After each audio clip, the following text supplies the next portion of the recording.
అండి మందారం నూనె ఎలా తయారు చేసుకోవాలో చెప్తున్నాను. ఎర్ర మందారం, రేఖ మందారం ఉంటాయి కదా, ఇవి ఎండలో పెట్టుకుంటే ఈ విధంగా తయారవుతాయి.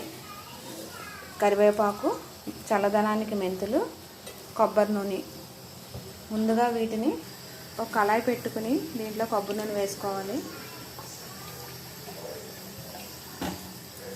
వీటికి నేను 1/2 కిలో కొబ్బరి నూనె వేసుకున్నాను.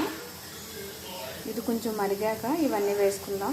దీనిలో ఉసిరిపప్పు వేసుకున్నా చాలా బాగుంటుందండి, కానీ నా దగ్గర లేదు. ఆయిల్ వేడెక్కుతుంది. మందారం వేసుకుందాం. కరివేపాకు, మెంతులు కూడా వేసుకుందాం. సిమ్లో పెట్టుకుని కొంచెం సేపు మరిగించుకుంటే దానిలో ఉన్న కలర్ అంతా దిగుతుంది. స్టవ్ బంద్ చేస్తాను. ఇదిగోండి, ఇలా ఉంటుంది మందారం. నచ్చితే ఒక లైక్ చేయండి.